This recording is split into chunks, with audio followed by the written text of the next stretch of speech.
এই লাশ তো আচমকাই পাওয়া গেল। এমনিতেও 10টার সময় আমরা বিল্ডিংটা উড়িয়ে দিতাম।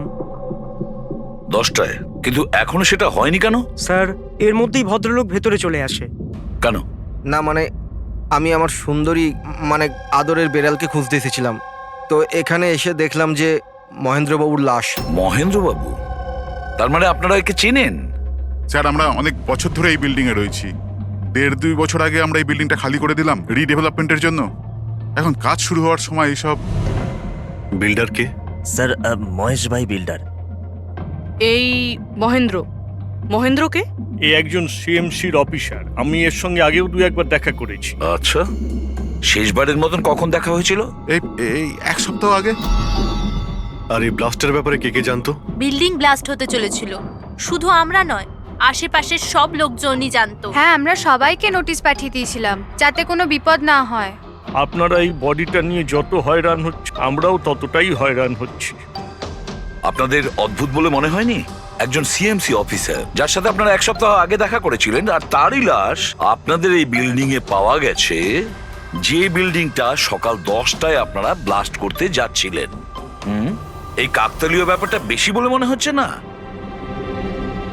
স্যার, হ্যাঁ? 1 মিনিট স্যার।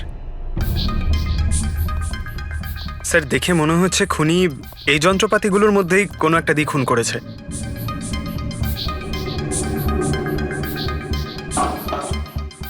ও জানতো যে বিল্ডিংটা ব্লাস্ট হতে চলেছে, সেই জন্য যন্ত্রটা লুকোনোর প্রয়োজন মনে করেনি। স্যার, বডি এই গ্যাপটাতে রাখা ছিল, এইখানে ব্লাস্টের পয়েন্টের একদম কাছে। মানে স্যার, যদি ব্লাস্ট হতো তাহলে বডিটা তো চেনার কোনো উপায় থাকতো না। হ্যাঁ স্যার, আর তাই খুনি খুন করে লাশটাকে এখানে লুকিয়ে রেখেছিল ওই ব্লাস্ট হওয়ার ঠিক আগের মুহূর্তে। এ দেখো, এই সমস্ত যন্ত্রপাতিগুলো ফরেন্সিক ল্যাবে পাঠিয়ে দাও। সালুকেই বলবে কোন যন্ত্র দিয়ে একে খুন করা হয়েছে। আর অভিজিৎ, স্যার, সিএমসি অফিসে যাও আর এই মহেন্দ্রর ব্যাপারে খুব ভালো করে খোঁজ নাও।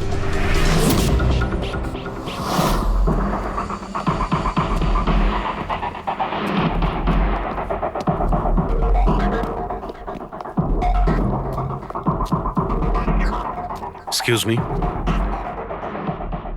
লাঞ্চের সময় হয়ে গেছে, এখন 2টোর পরে আসুন। আমরা সিআইডি থেকে মহেন্দ্রর ব্যাপারে একটু জিজ্ঞাসাবাদ করতে চাই। কি সিআইডি? মহেন্দ্র স্যার কি কোনো গন্ডগোল করেছেন? ও তো স্যার আজকে অফিসে আসেননি, কাল থেকেই ছুটিতে আছেন। অ্যাকচুয়ালি আমরা মহেন্দ্রর লাশ পেয়েছি, ওনাকে কেউ খুন করেছে।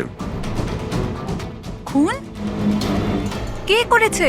স্যার স্যার আমি জানি এই খুনটা কে করেছে। ওই পিয়ন গত সপ্তাহেই ওকে চাকরি থেকে ছাঁটাই করেছিলেন মহেন্দ্রবাবু। এটা হতেই পারে মহেন্দ্রবাবুর খুন ওই করেছে। কেন? ওনার নতুন অ্যাসিস্ট্যান্টও তো হতে পারে। সবাই জানে ও কতটা হিংসে করতো ওনাকে। না, এই কাজটা ওনার মিসেসেরই হবে। মনে হচ্ছে এই মহেন্দ্রবাবুকে সবাই পছন্দ করতো না। কি হচ্ছে এখানে? তোমরা কি সব গল্প করতে এসেছো? হ্যাঁ, চলো। এটা কিভাবে সম্ভব? স্যার, আপনি বেঁচে আছেন? এনারা তো বলছিলেন আপনার মার্ডার হয়ে গেছে। মার্ডার? আমার? কি মজা করছো? এক মিনিট। আপনি আপনি কে? আমরা সিআইডি থেকে। সিআইডি? স্যার, আমি মহেন্দ্র। মহেন্দ্র? এই মহেন্দ্র নামে কি 2জন লোক ছিল তাহলে? স্যার, এসব কি বলছেন? আমার মার্ডার কি করে হবে? এক মিনিট। আমার মনে হয় যে মহেন্দ্রবাবু কিছু গন্ডগোল হয়েছে। যদি আপনি সিএমসি অফিসার মহেন্দ্র হন তাহলে ইনি কে চেনেন আপনি? আরে, এ তো অশোক। এ অশোক তো। অশোক? হ্যাঁ স্যার, এই অশোক সামনের ওটিপি রেস্টুরেন্টে কাজ করে, ওয়েটার ওখানে। ওয়েটার? হ্যাঁ। তাহলে বিল্ডিং এর লোকেরা একে সিএমসি অফিসার মহেন্দ্র কেন বলছিল? এই লোকটা এখানে কাজ করতো? হ্যাঁ স্যার, এখানেই কাজ করতো। আগের সপ্তাহতেই তো আমি একে চাকরি থেকে বের করেছিলাম। কি হয়েছে? একে খুন করা হয়েছে। খুন? কিন্তু এখানে তো আগের সপ্তাহ থেকেও আসেনি স্যার। আপনি ওনাকে চাকরি থেকে তাড়িয়েছিলেন কেন? স্যার, ও সবার সামনে আমাকে উল্টোপাল্টা বলেছিল স্যার, তাই বার করতে বাধ্য হলাম। এমন কি করেছিল সে? স্যার জানি না স্যার, কিন্তু কিছুদিন ধরেই কিছু না বলেই ও উদাও হয়ে যেত বাইক নিয়ে, তাও আবার ধান্দার সময় স্যার। আর আমি যখন জিজ্ঞেস করলাম আমাকেই উল্টোপাল্টা বললো আমি কাজ করবো না, নিজের কাজ নিজের কাছেই রাখো। তাহলে ও বাইক নিয়ে চলে যেত আর আপনি জানেনও না ও কোথায় যেত? না স্যার, আমি জিজ্ঞেস করেছিলাম কিন্তু ও কখনো আমায় বলেনি। আচ্ছা, ও কি প্রত্যেক দিনই এখান থেকে বেরিয়ে যেত? স্যার প্রত্যেক দিন যেত একই টাইমে, 1টার সময় উদয় হয়ে যেত আর 2টোর সময় ফেরত চলে আসতো। হ্যাঁ স্যার, এই হলো সেই রেস্টুরেন্টটা যেখানে অশোক কাজ করত। প্রত্যেক দিন 1টার সময় বেরিয়ে যেত আর 2টোর সময় চলে আসতো। তার মানে হলো যাওয়া আসা এবং যে কাজের জন্য বেরোতো সেটা করে 1 ঘন্টায় ফিরে আসা। স্যার, যে দিন এই অশোক রেস্টুরেন্ট থেকে উধাও হয়ে গেছিল ওই দিনগুলোর অনেক রিপোর্ট আমরা চেয়েছি, আর ওই রিপোর্ট অনুযায়ী ওই দিনগুলোতে 1টা থেকে 2টোর মধ্যে যে ট্রাফিকের যা পরিস্থিতি ছিল ওই এরিয়াতে, সেই হিসেবে এই পর্যন্ত যেতে পারে। এই পুরো এরিয়াটা 7-8 কিলোমিটারের মধ্যেই মনে হচ্ছে। হ্যাঁ স্যার, কিন্তু ওর মোবাইলটা সারাক্ষণ বন্ধই ছিল, তাই ওর লোকেশন পাইনি। স্যার, হ্যাঁ স্যার লোকেশন তো খুঁজে পাইনি, কিন্তু ফোন রেকর্ড থেকে একটা কথা বুঝতে পেরেছি। স্যার এই দেখুন, রেস্টুরেন্ট থেকে বেরোনোর একটু পরে বা বেরোনোর আগে অশোক এই ল্যান্ডলাইন নাম্বারে অনেকবার ফোন করেছিল, 12টা 50 আর 1টা 5। স্যার এই নাম্বারটা ব্যান্ড্রার একটা স্টেশনারি শপের, আর স্টেশন থেকে স্টেশনারি শপে গিয়ে ফেরত আসতে মোটামুটি 45 মিনিট মতন সময় লাগে।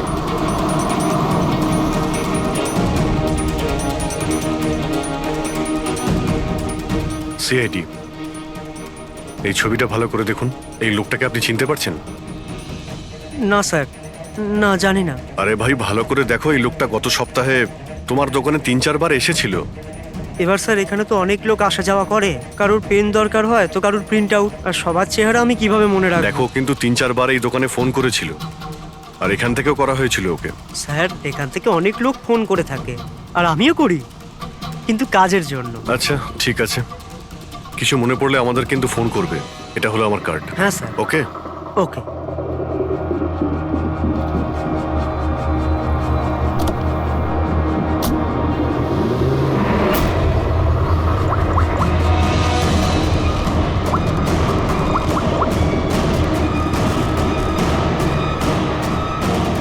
আরে ভাই, এ অশোক ফোন কেন ধরছে না? ও আর ফোন তুলবেও না।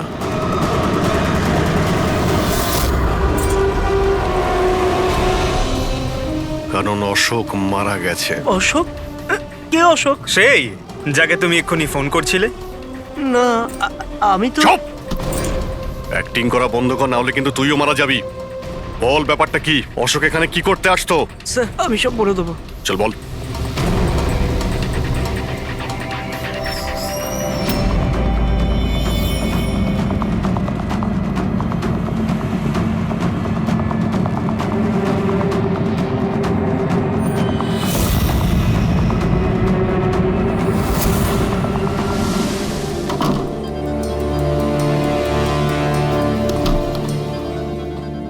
তাহলে এই হলো তোর ছোটখাটো ব্যবসা। তুই নকল পাসপোর্ট বানাস, নকল আইডি বানাস। কে? স্যার অশোক আমার পুরনো বন্ধু, ওর একটা নকল আইডি কার্ড আর কিছু নকল কাগজপত্র বানানোর ছিল।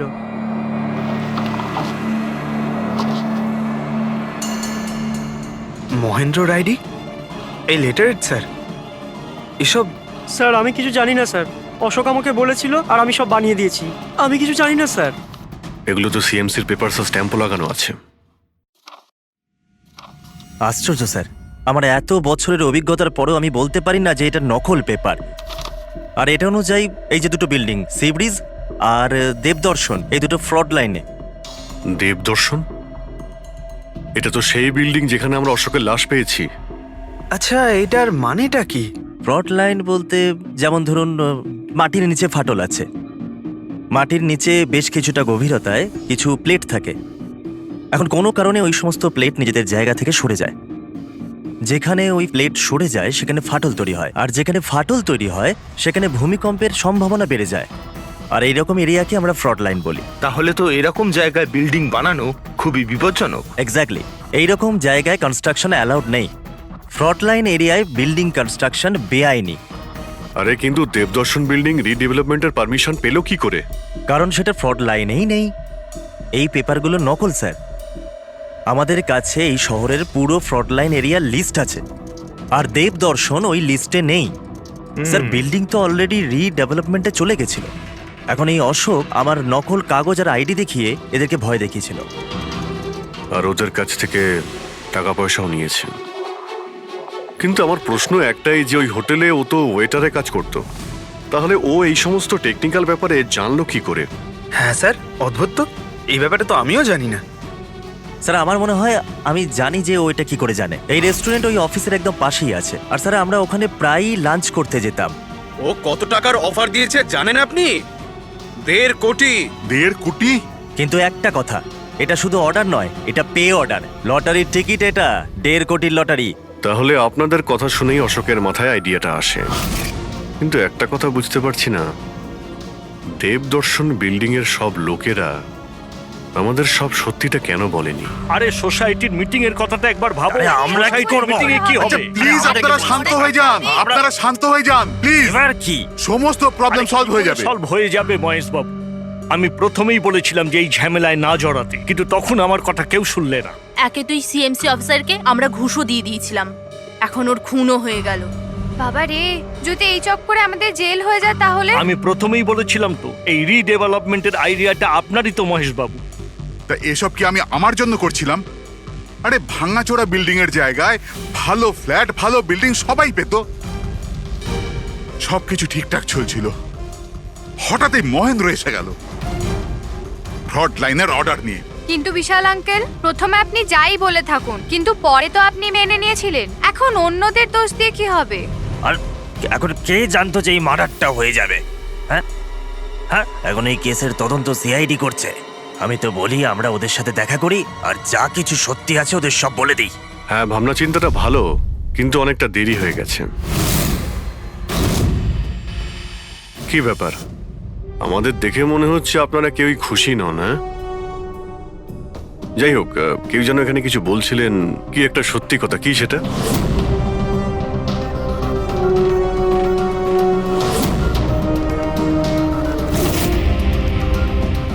দেখুন, এর আগেও আপনারা সবাই চুপ করে থেকে নিজেদের সমস্যা বাড়িয়েছেন। এখনো সময় আছে, সত্যিটা বলে ফেলুন। ওই আমাদের বিল্ডিং এর রিডেভেলপমেন্টের কাজ শুরু হয়ে গেছিল স্যার, আমরা শিফটও হয়ে গেছিলাম। বিল্ডিং ভাঙবার কাজও শুরু হয়ে গেছিল। তখনই ওই সিএমসি অফিসার মহেন্দ্র এসে গেল ফ্রন্ট লাইনের ডকুমেন্টস নিয়ে, আর বলতে লাগলো এখানে নাকি রিডেভেলপমেন্টের কাজ হতে পারে না।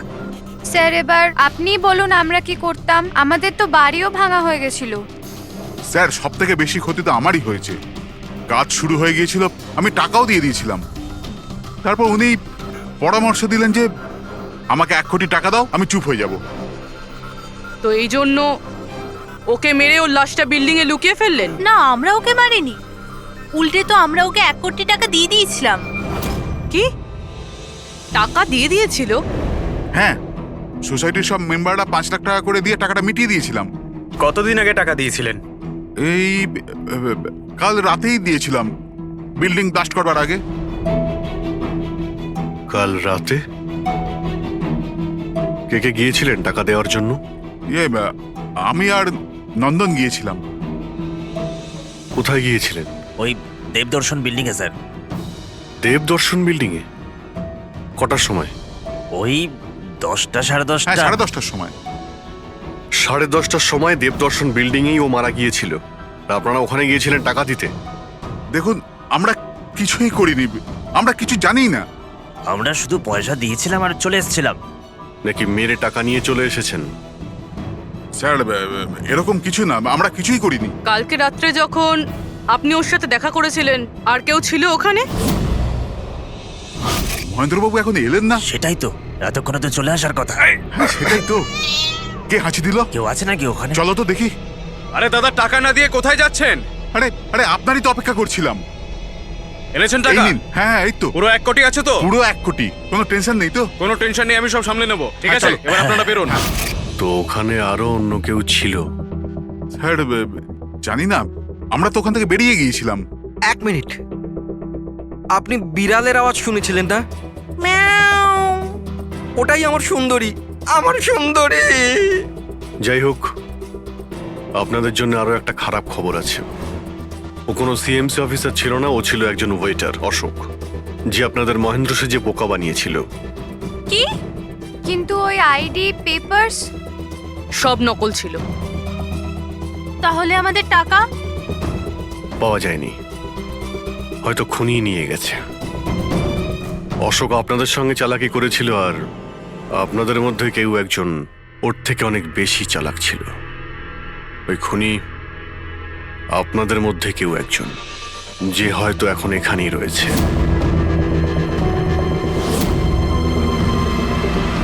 এখানে যতগুলো জিনিস আছে না বস, এর মধ্যে কোনোটার দ্বারা অশোকের মৃত্যু হয়নি। ইনফ্যাক্ট কোনো অস্ত্র দিয়েই অশোককে মারা হয়নি। মানে এইটা দেখো, এই টুকরোটা দেখতে পাচ্ছ? এই ছোট্ট ছোট্ট টুকরোগুলো এর খুলির হাড়ের মধ্যে পাওয়া গেছে। আর এই টুকরোগুলো পাথরের স্যার। পাথরের? মানে খুন পাথর দিয়ে করা হয়েছে। বস, এই অশোক কোথাও দাঁড়িয়েছিল আর খুনি ঠিক এর পেছনে দাঁড়িয়েছিল, আর ও একটা ভারী পাথর দিয়ে ওর মাথায় আঘাত করে, এর খুলির হাড় এখান থেকে ভেঙে যায় আর ওর মৃত্যু হয়ে যায়। কিন্তু ওর এই পিঠের এই দাগগুলো, এগুলো কিসের? এর পিঠে যে চিহ্নগুলো আছে, এটা টেনে নিয়ে যাওয়ার জন্য, সিঁড়ির ওপর দিয়ে টেনে নিয়ে যাওয়ার জন্য। হয়তো এ গ্রাউন্ড ফ্লোরে কোথাও ছিল, প্রথমে খুনি একে পাথর দিয়ে খুন করেছে আর তারপরে টেনে সিঁড়ি দিয়ে ওপরে নিয়ে গেছে। বিল্ডিং এর সবাই জানতো যে মহেশ আর নন্দন এই অশোকের সঙ্গেই ওই বিল্ডিং এ দেখা করতে গিয়েছিল, আর এটাও জানতো যে অশোক একাই আসছিল টাকা নেওয়ার জন্য, আর এটাও জানতো এরা বিল্ডিংটা ভাঙতে চলেছে পরের দিন সকালে। খুনি বিল্ডিং এর কমিটি মেম্বারের মধ্যে থেকে বা মহেশ আর নন্দন এদের মধ্যে থেকেই কেউ হতে পারে, এদের মধ্যে থেকেই কেউ হতে পারে। স্যার, এই বিল্ডিং এর প্রত্যেকে কোথায় কোথায় ছিল তার প্রমাণ ওদের কাছে রয়েছে। আর মার্ডারটা যখন খুব প্ল্যান করে করা হয়েছিল, তাই এলেবাইও আগের থেকে প্ল্যান করে রাখা হয়েছিল। একবার ওই পাথরটার দরকার ছিল যেটা দিয়ে খুন করা হয়েছে। ওই পাথরটা পেলে না, তখন ইনভেস্টিগেশনের সুবিধা হবে, অনেকটাই সুবিধা হবে। স্যার, ওই বিল্ডিংটায় শুধু ইট আর পাথরই আছে। হ্যাঁ জানি স্যার, এতগুলো পাথরের মধ্যে একটা পাথর খুঁজে বার করা ইম্পসিবল। পঙ্কজ, তুমি এটা ভুলো না যে তুমি একজন সিআইডি অফিসার, আর সিআইডি ডিকশনারিতে কোনোদিন ইম্পসিবল শব্দটা ছিল না, আর না কোনোদিনও আসবে, বুঝেছো? ওই বিল্ডিং এর প্রত্যেকটা পাথর দেখো, ভালো করে চেক করো, নিয়ে এসো ওই পাথরটাকে। স্যার, এদিকে এসো। স্যার, বলো। স্যার, কি ব্যাপার, কোনো প্রমাণ পাওয়া গেছে নাকি? ওটাই পাচ্ছি না স্যার। স্যার, আমার সুন্দরী, আমার বিড়াল কোথায় হারিয়ে গেছে, বুঝতেই পারছি না কোথায় চলে গেল। ওর আমি ছাড়া কেউ নেই স্যার। স্যার, আপনি বড় বড় রহস্যের সমাধান করেন, আমার সুন্দরীকে খুঁজে বার করবেন প্লিজ, প্লিজ স্যার, প্লিজ। আরে ভাই, সিআইডির লোকেদের আর কোনো কাজ নেই, তোমার বিড়াল খুঁজবে গিয়ে? চিন্তা করো না, আমরা খুঁজে নিয়ে আসবো তোমার বিড়ালটাকে। ঠিক আছে, পঙ্কজ, স্যার। ফেডরিক, ওনার বিড়ালটাকে খোঁজো। স্যার, হ্যাঁ, শুধু বিড়াল নয়, ওই পাথরটাকেও খুঁজে বের করো, তাড়াতাড়ি যাও। Thank you sir, thank you, thank you. চলো, চলুন চলুন। ওটা বিড়াল নয়, সুন্দরী, আমার সুন্দরী।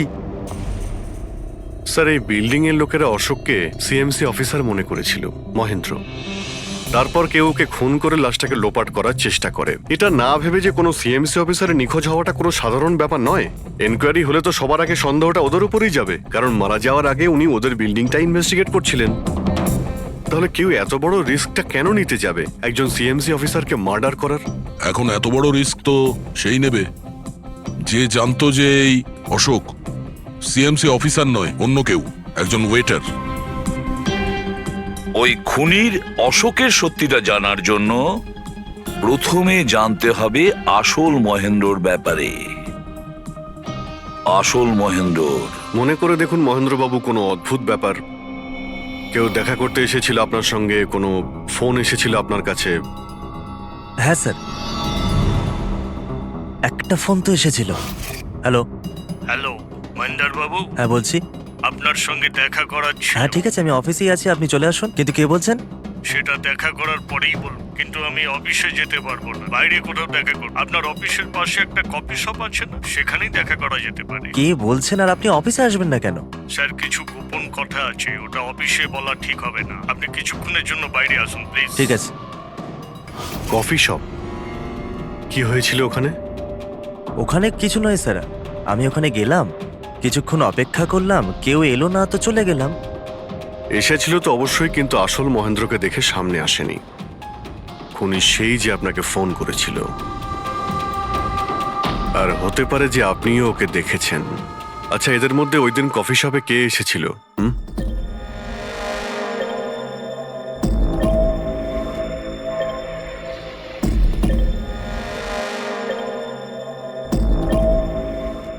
না স্যার, এই যতগুলো ছবি দেখালেন এর মধ্যে কেউ নেই স্যার। মহেন্দ্রবাবু, খুনি এদের মধ্যেই কেউ, এদের মধ্যেই। একটু ভালো করে ভেবে বলুন। আচ্ছা ঠিক আছে, রাখছি। আরে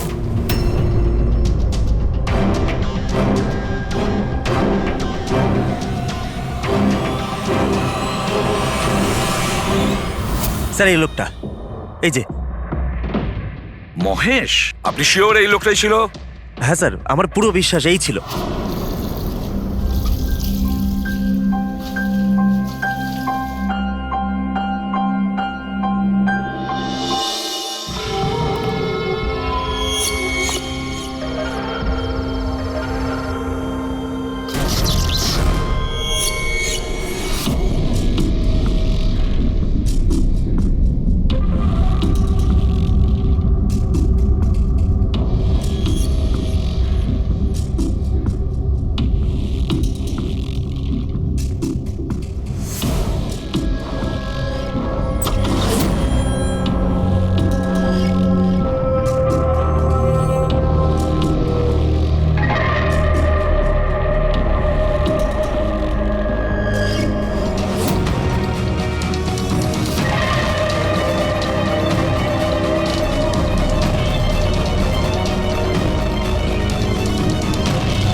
না না না না না না!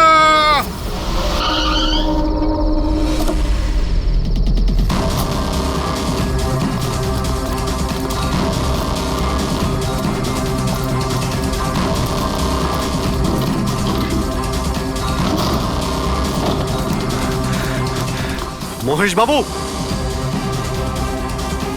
মিস্টার মহেশ,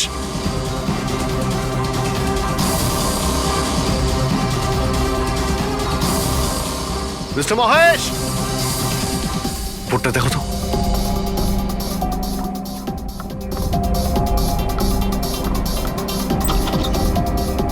মহেশ, মহেশ বাবু,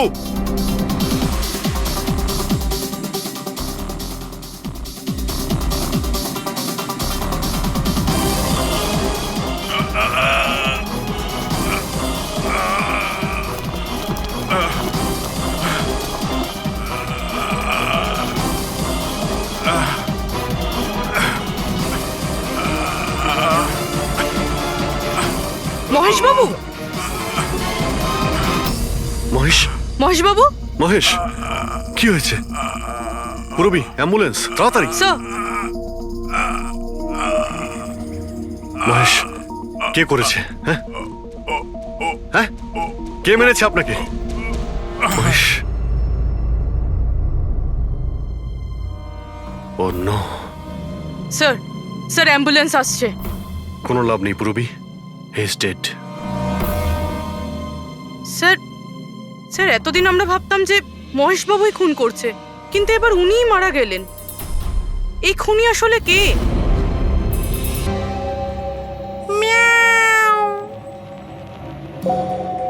সুন্দরী, বাবা এসেছে। Freddie sir! আরে ফ্রেডি স্যার, 4 বার বিল্ডিংটা ওপর নিচ করলাম, কিন্তু কোথায় গেল? এই, তোমার সুন্দরীকে খুঁজেই পাচ্ছি না আমরা। স্যার, ও আসলে একটু লাজুক আছে, অপরিচিত লোকের সামনে আসে না। আরে যদি তোমার সুন্দরী অচেনা মানুষদের সামনে বেরোই না, তাহলে আমাদের ডাকলে কেন? আরে আপনারা তো সিআইডি। তাতে কি হলো? আরে আপনারা যদি হেরে যান তো আমরা কোথায় যাব? আর মহেশ আর নন্দন বলেছিল ওর আওয়াজ এখানেই শুনেছিল। আমার বিশ্বাস আমার সুন্দরী এখানেই আছে। সুন্দরী, কি জঘন্য একটা নাম। হ্যাঁ, না না, খুব সুন্দর নাম। আরে ছাড়ুন তো, খুব খারাপ নাম। আমার এই নামটা একদম পছন্দ না, এই কাজটাও একেবারে পছন্দ না। এই জন্য আমি সিআইডি অফিসার হয়েছিলাম, বিড়াল খোঁজার জন্য। এই পঙ্কজ, দেখ ভাই, সময় খুব খারাপ যাচ্ছে, তাই না? চল খুঁজি গিয়ে। খুঁজবো মানে? কোনো আইডিয়া তো দিন। এমনি এমনি কি করে খুঁজবো? ইঁদুর। ইঁদুর? হ্যাঁ, আমার সুন্দরীর না ইঁদুর ধরার খুব বড় শখ আছে। ইঁদুর দেখালে না এরম ভাবে ঝাঁপিয়ে পড়ে। এর মাঝখানে আবার ইঁদুর কোত্থেকে এলো শুনি একবার। আরে আইডিয়া চলে এলো। ওইটা আইডিয়া? আরে হ্যাঁ, এটা তো সত্যি একটা আইডিয়া। আইডিয়া এসেছে। কি এটা? কি ইঁদুর এত বড়? বিড়ালটা চাই? চাই চাই চাই চাই। তাহলে ইঁদুর হও। এর সাথে থেকে ইঁদুরও হতে হচ্ছে। হও। হ্যাঁ, সুন্দরী দেখো, ইঁদুর এসেছে। ইঁদুর এসেছে, দেখো সুন্দরী। আরে এবার থাম না রে ভাই। সুন্দরী, সুন্দরী,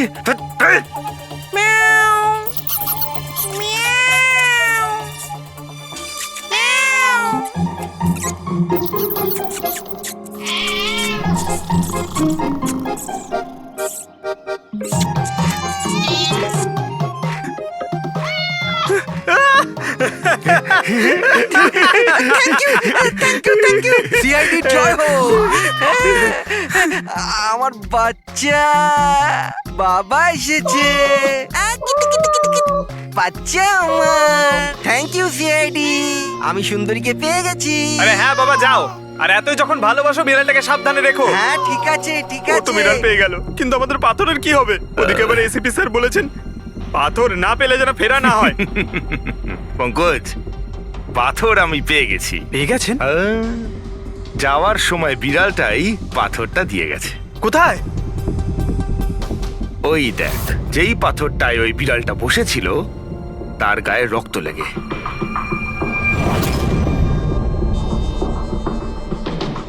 মানে ফ্রেডি স্যার, আমরা দুজন মিলে মার্ডার ওয়েপন খুঁজে বার করেছি। আরে তো দারুণ ব্যাপার। এই পাথরটা দিয়ে খুন করা হয়েছে। কিন্তু একটা প্রবলেম আছে স্যার, আমরা এর থেকে ফিঙ্গারপ্রিন্টস পাইনি। কি সারিকা দেবী, আপনিও যদি এরকম বলেন তাহলে আচ্ছা, এরকম যদি হয় তাহলে তো আমরা খুনি অবধি কোনোদিন পৌঁছতেই পারবো না স্যার। মানে স্যার, আমাদের এত পরিশ্রম বেকার গেল। সারা রাত এই প্রমাণটা খুঁজে বার করলাম, আর সেটা না পঙ্কজ, পরিশ্রম কখনো বেকার যায় না, কিছু না কিছু লাভ হয়ই। এই পাথর থেকে আঙুলের ছাপ পাওয়া যায়নি বটে, কিন্তু তবুও কিছু একটা পাওয়া গেছে। কি পাওয়া গেছে? এর থেকে পাওয়া গেছে অস্ত্র আর নাক থেকে বেরোনো মিউকাস, নাকের জল। হ্যাঁ, তাতে? কিন্তু বস, প্রবলেম হচ্ছে এইটা যে এই দুটো থেকেই ডিএনএ পাওয়া সম্ভব নয়। কিন্তু তাহলে ডক্টর সালুখে এ থেকে প্রমাণ কি হবে? নাকের জল, চোখের জল। হাঁচি, ফ্রেডি হাঁচি। এতক্ষণে তো চলে আসার কথা। কে হাঁচি দিল? কেউ আছে নাকি ওখানে? নন্দন আর মহেশ বলেছিল কেউ ছিল ওখানে ওই রাতে, যে হাঁচছিল। তার মানে খুনির সর্দি হয়েছিল। কিন্তু স্যার, যখন আমাদের সাথে দেখা হয়েছিল তখন কারোরই সর্দি কাশি ছিল না। স্যার, যেদিন খুন হয়েছিল সেদিন ওখানে অশোক আর খুনিই ছিল, আর একটা বিড়াল ছিল। বিড়ালটা যদি কথা বলতে পারতো, আমাদের কেসটাই সলভ হয়ে যেত। কথা বলবে, এবার বিড়াল কথা বলবে। বিড়াল? বেড়াল কথা বলতে পারে? কি কথা বলা কুকুরের ব্যাপারে তো শুনেছিলাম, কিন্তু কথা বলা বিড়াল? এ কি মজা করছেন আপনি? একটা বিড়াল খুনির ব্যাপারে কি বলতে পারে? বলবে বিশাল বাবু, বিড়ালই এবার খুনির ব্যাপারে কথা বলবে। ব্যাস একটু ধৈর্য ধরুন, সব বলে দেবে বিড়ালে।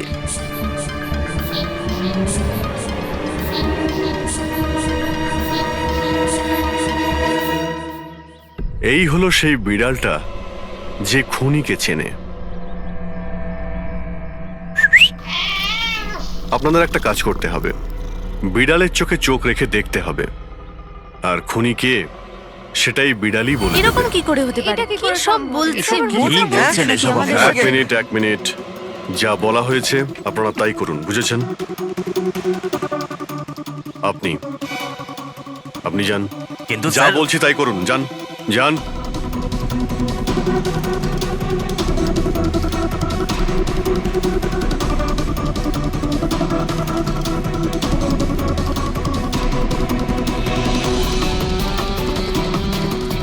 কি হলো ফেডরিক, কিছু বলছে? বিড়াল কিছু বললো? না স্যার।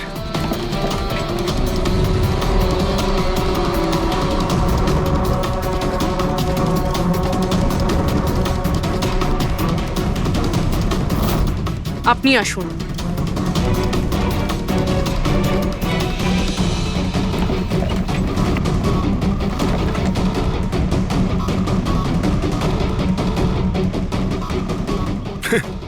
স্যার, বিড়াল তো কথা বলা বন্ধ করে দিয়েছে। চলে যান।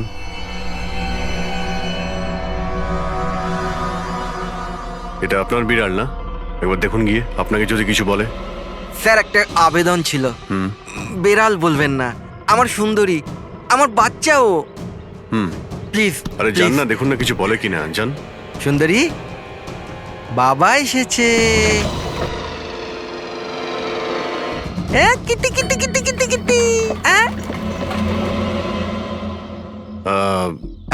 এবার আপনি চলে যান। তাহলে বিশাল বাবু, হ্যাঁ এবারে আপনার পালা। ঠিক আছে।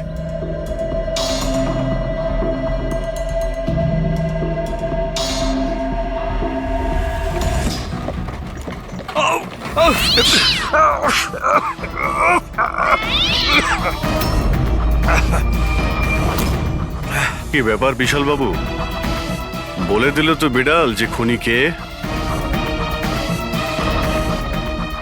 ওই রাতে আপনার সঙ্গে এই বিড়ালটাও ছিল, তাই না? কি বিশাল বাবু, আপনার আবার বিড়ালে অ্যালার্জি আছে, তাই না? আর এই জন্য আপনার চোখ থেকে নাক থেকে জল পড়ে যখন বিড়াল আশেপাশে থাকে। আর ওই রাতেও ওই বিড়ালটা ওখানে ছিল, এর সুন্দরী, আর সেই জন্য আপনার চোখ আর নাক দিয়ে জল বেরিয়ে আসে, আর তখনই জল আপনার হাত দিয়ে ওই পাথরের মধ্যে লাগে, যে পাথর দিয়ে আপনি অশোককে মেরেছেন। হাঁচিটাও আপনারই ছিল, আপনার। তো বিশাল বাবু, বিড়াল তো বলে দিয়েছে, আপনি বলবেন নাকি আমাদের আবার কষ্ট করতে হবে? আমি ঘুষ দিতে চাইছিলাম না, কিন্তু সবাই মিলে আমার উপর জোর করছিল। শেষে ওদের কথা আমাকে মানতে হয়। এরপর আমি মহেশবাবুকে বললাম যে আর একবার অনুরোধ করি মহিন্দারকে, যদি কিছু টাকা কম করে। আমরা মহেন্দারকে ফোন করলাম, কিন্তু ও ফোন ধরল না। এরপর আমি সিএমসি অফিসে মহেন্দারকে ফোন করলাম এবং অনুরোধ করলাম ও আমাদের সঙ্গে কফি শপে দেখা করুক। আমি আর মহেশ ভাই ওর জন্য অপেক্ষা করলাম, কিন্তু মহেন্দার এলো না। এই মহেন্দ্রবাবু এখন এলেন না? অনেক দেরি করে দিল। এক মিনিট বিশাল বাবু। হ্যালো, হ্যাঁ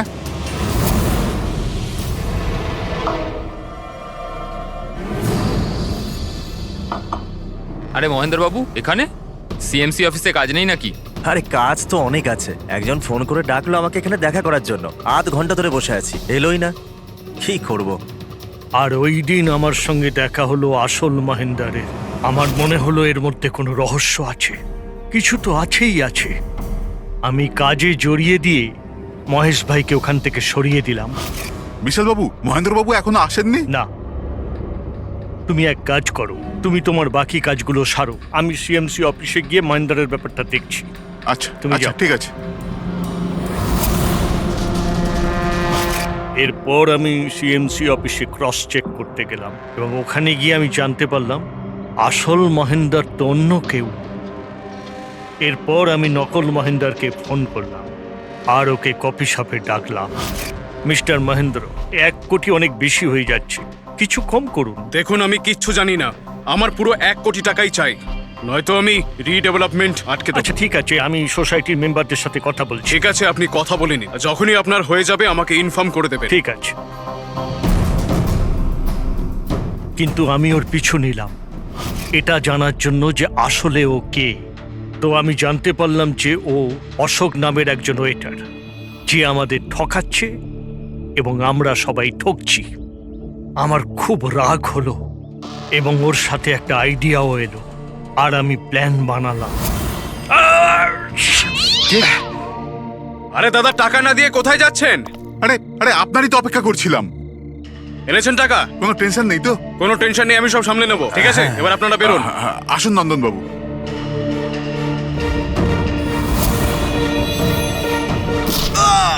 তো ভেবেছিলেন সাপও মরবে আর লাঠিও ভাঙবে না। অশোককে মারলেন আর নিজের সব টাকা আত্মসাৎ করলেন। মহেশকেও মেরে দিলেন যাতে ও আমাদের কফি শপের কথাটা না বলতে পারে। প্ল্যানটা তো আপনার খুব ভালো ছিল বিশাল বাবু, খুব ভালো প্ল্যান ছিল, কিন্তু কি করবেন? সুন্দরী সব কিছু গোলমাল করে দিল।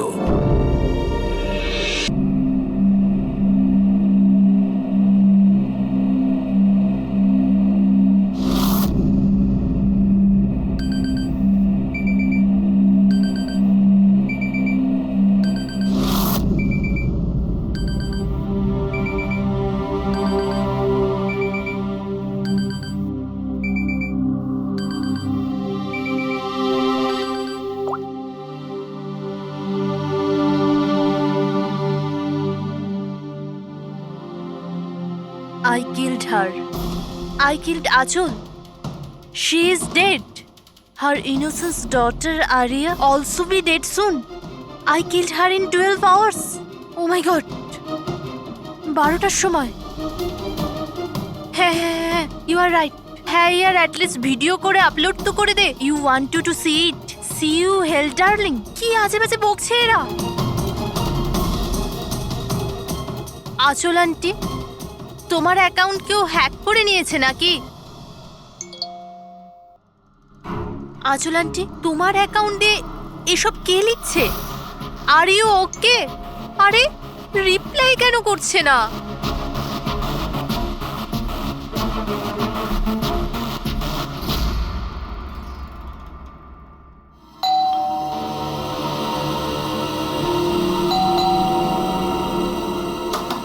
আচল আন্টি, আরে দরজা কেন খোলা?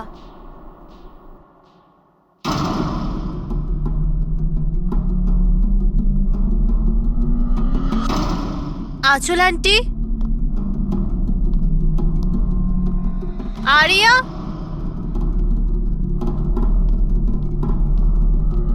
আচল আন্টি,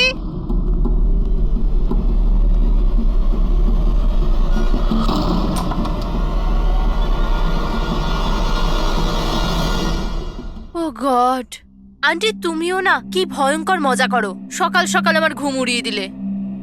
আরিয়া কোথায়? আরিয়া,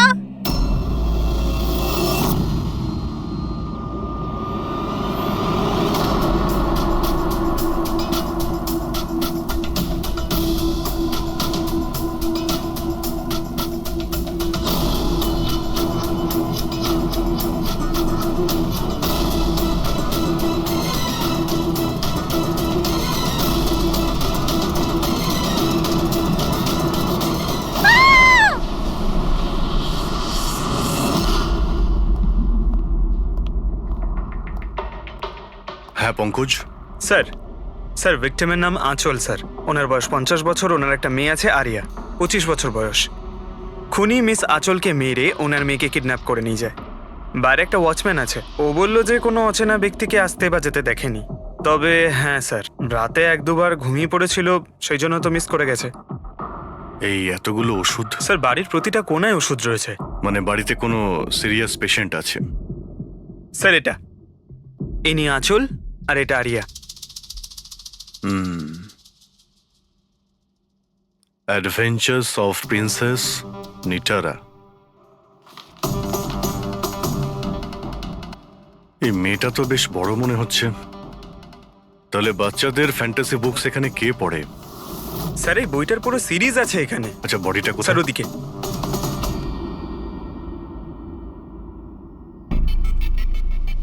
ছুরি মারা হয়েছে? হ্যাঁ, ছুরি দিয়ে। তাও একবার নয়, বেশ কয়েকবার।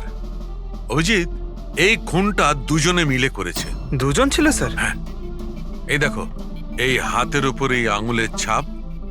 একজন এর দুটো হাত শক্ত করে চেপে ধরেছিল, আর দ্বিতীয় জন এর ওপর ছুরি দিয়ে আঘাত করছিল।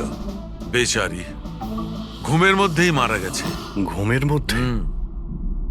এর শরীরে কোথাও কোনোখানে কোনো আঁচড়ের চিহ্ন নেই। আর এর মৃত্যু হয়েছে কাল রাত 12টার সময়। আচ্ছা, কোনো ফিঙ্গারপ্রিন্টস পেয়েছেন আপনি? না অভিজিৎ, এই দুজন খুনি খুব চালাক, কোথাও কোনো ফিঙ্গারপ্রিন্ট রেখে যায়নি। কিন্তু ওরা আঁচল আর আরিয়ার এই সোশ্যাল প্রোফাইলে আপডেটটা দিল কি করে? স্যার, হ্যাঁ পুরবি। আঁচল আর আর্যর ল্যাপটপ সেম, দুজনে একই ল্যাপটপ ব্যবহার করতো। হ্যাঁ, কিন্তু পাসওয়ার্ড কি করে পেল ওরা? পাসওয়ার্ড এখানে সেভ ছিল।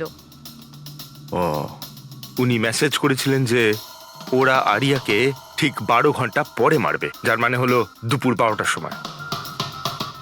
মানে 4 ঘন্টা বাকি রয়েছে। দেখো, আরিয়ার সমস্ত মেডিকেল রিপোর্ট আর মেডিসিন সবকিছু নিয়ে নাও। ওকে খুঁজতে আমাদের কাজে লাগবে। ইনি ফোন করেছিলেন? স্যার। আপনি ফোন করেছিলেন? হ্যাঁ স্যার। আচ্ছা, আপনি এটা বলুন যে এদের আপনি কবে থেকে চেনেন? স্যার 5 বছর আগে ওরা এখানে শিফট করেছিল। আঁচল আন্টির মতো মা আমি লাইফে দেখিনি। তার মানেটা কি, খুলে বলুন। স্যার, আরিয়ার অনেকগুলো হেলথ প্রবলেম ছিল, লুকিমিয়া, অ্যাপিলেপসি, অ্যাসমা। অনেক কষ্ট সহ্য করছে ও তো ওর হুইলচেয়ার থেকে উঠতেও পারে না।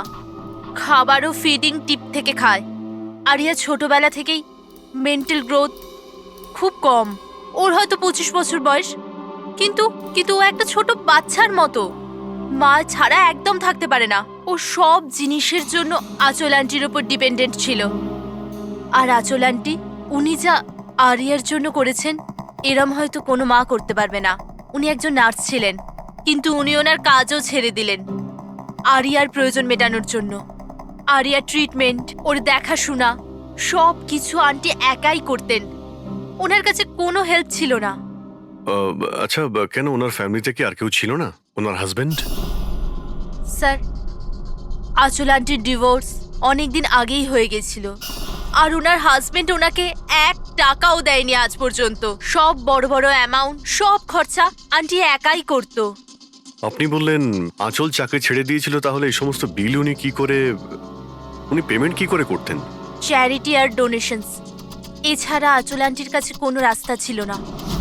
I C. কি স্যার, এরকম মানুষকে কেউ কি করে মারতে পারে?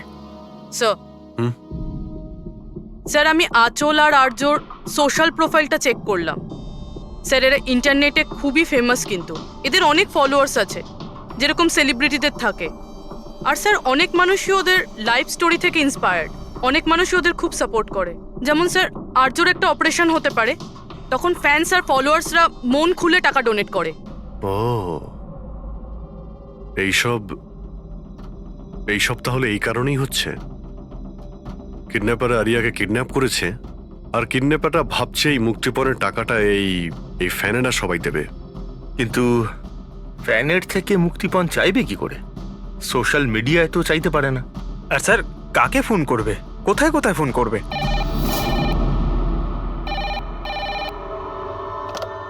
হ্যালো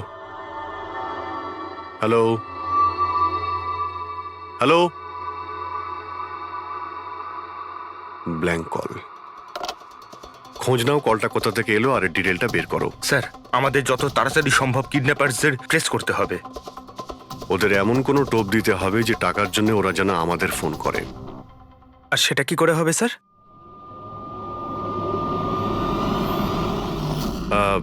আমার আরিয়ার কিডন্যাপারদের কাছে একটাই রিকোয়েস্ট যে আরিয়া একটা নিষ্পাপ মেয়ে, তাই ও মাকে ছাড়া একদম একা হয়ে গেছে। ওকে মেরে বা ওর কোনো ক্ষতি করে আপনাদের কোনো লাভ হবে না, সেই জন্য প্লিজ ওকে ছেড়ে দিন। আপনাদের যা যা ডিমান্ড আছে, আপনাদের যা যা চাই, সেই সমস্ত কিছু সিআইডি দেবে, এটা আমি আপনাদের কথা দিচ্ছি। প্লিজ আমাদের উপরে ভরসা রাখুন, আমরা কোনো চালাকি বা কোনো প্ল্যানিং করব না। আমরা শুধু আপনাদের সঙ্গে কথা বলতে চাই। আপনাদের যখন মনে হবে সোজা আমাদের সঙ্গে কথা বলুন। স্ক্রিনে সিআইডির নাম্বার দিচ্ছি, আমরা আপনাদের ফোনের অপেক্ষায় থাকবো। কি হচ্ছে অভিজিৎ? কিডন্যাপারের কোনো ফোন? স্যার এখনো পর্যন্ত তো আসেনি। স্যার, হ্যাঁ 100টা ফোন এসে গেছে, কিন্তু তার মধ্যে একটাও কিডন্যাপারের ফোন নয়। মানে? স্যার নিউজে সবাই দেখেছে টাকা আমরা দেবো বলেছি, তাই যেই ফোন করছে কিডন্যাপার সেজে ফোন করছে। ওরা টাকা পাবার লোভে মিথ্যে কথা বলছে স্যার। যখনই বলছে যে আরিয়ার সঙ্গে কথা বলাও বা কোনো প্রুফ দাও, তখনই ফোন কেটে দিচ্ছে। আরিয়াকে টাকার জন্য কিডন্যাপ করা হয়নি, ও তো আরিয়াকে মেরে ফেলবে যদি আটকানো না হয়। স্যার আর কিছু জানতে পারলে? স্যার আমি আঁচল আর আর্যর প্রোফাইল পেজটা চেক করছিলাম, তারপরে?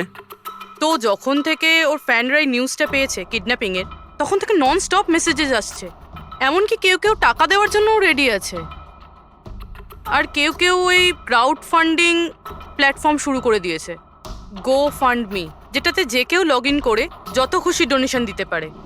সত্যি ফ্যানেরা আরিয়াকে খুব ভালোবাসে। কিন্তু তা সত্ত্বেও কিছু অদ্ভুত বলে মনে হচ্ছে তোমার ওই পেজে, সোশ্যাল পেজে? স্যার আঁচল আর আর্যর লাখ লাখ ফ্যান ফলোয়ার্স রয়েছে, কিন্তু কেউ কেউ এমন আছে যারা ওদেরকে পছন্দও করতো না। যদি 20-25টা ভালো মেসেজ আছে, তাহলে একটা রাগের মেসেজও আছে। এবার স্যার এর মধ্যে কোনো থ্রেট মেসেজ আছে কিনা সেটাই খুঁজছি। তারপরে অভিজিৎ, আমার মনে হচ্ছে না খুনটা সোশ্যাল মিডিয়ার সঙ্গে কানেক্টেড। যেভাবে খুনি আঁচলকে মেরেছে না, মনে হচ্ছে ও কোনো প্রতিশোধ নিয়েছে। স্যার হতে পারে কেউ চেনাশোনার লোক হয়তো, যারা এদের দুজনকে ঘৃণা করতো। স্যার এখন তো আমার মাথায় একটাই নাম আসছে। কে? করণ, ওনার হাজবেন্ড। করণ? আন্টি আমাকে বলেছিল যে করণ ওনার সাথে খুব ঝগড়া করতো, মারপিট আর চেঁচামেচিও করতো। তার জন্যই তো আন্টি ওনাকে ডিভোর্স দিয়েছিল। করণ দ্বিতীয় বিয়েও করেছিল। দ্বিতীয় বিয়ে? হ্যাঁ স্যার, কোনো প্রিয়া নামের মেয়ের সাথে। আচ্ছা, এটা তুমি কি করে জানলে? স্যার আন্টি আমায় বলেছিল। ইনফ্যাক্ট করণ আর প্রিয়া কোর্টে কেস ফাইল করেছিল আরিয়ার কাস্টাডির জন্য, কিন্তু ওরা কেসটা হেরে গেছিল আর আরিয়ার লিগ্যাল কাস্টাডি আন্টি পেয়েছিল। আন্টি বলেছিল যে কেস হারার পর করণ রাগে পাগল হয়ে গিয়েছিল, আর হয়তো সেই রাগের বশে উনি আঁচলকে মেরে ফেলেন। নিশ্চয়ই হতে পারে। অভিজিৎ, একটু খোঁজ নাও তো, ওই করণ তার নতুন স্ত্রীকে নিয়ে নতুন জীবন কোথায় শুরু করেছে।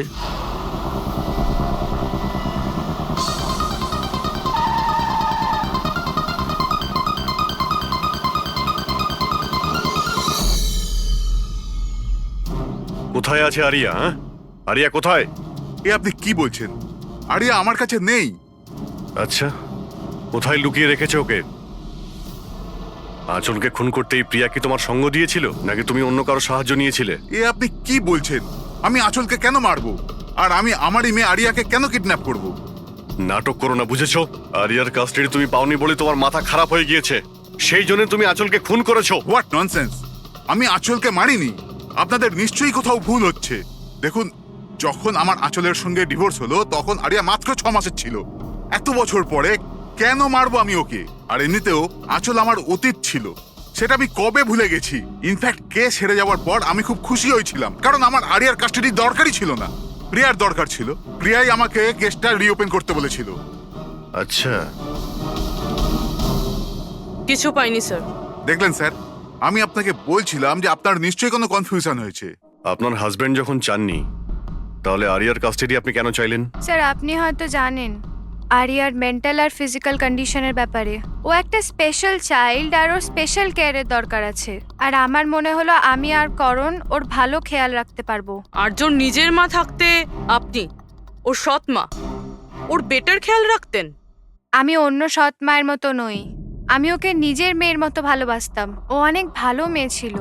যে কথা আরিয়া তার নিজের মাকে বলতে পারতো না, ও আমাদেরকে এসে বলতো। কি ধরনের কথা? নিজের পার্সোনাল সিক্রেটস, যেটা সব টিনেজেই হয়ে থাকে। যেমন? স্যার যেমন 5 মাস আগে আরিয়া আমাদের সঙ্গে দেখা করতে এসেছিল।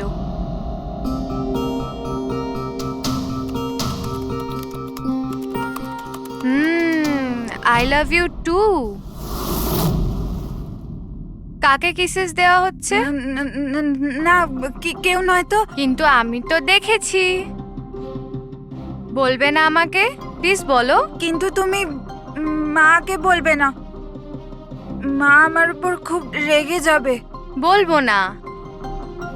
পাক্কা প্রমিস? পাক্কা প্রমিস। এই সিক্রেট আমাদের দুজনের মধ্যে থাকবে। বলো না।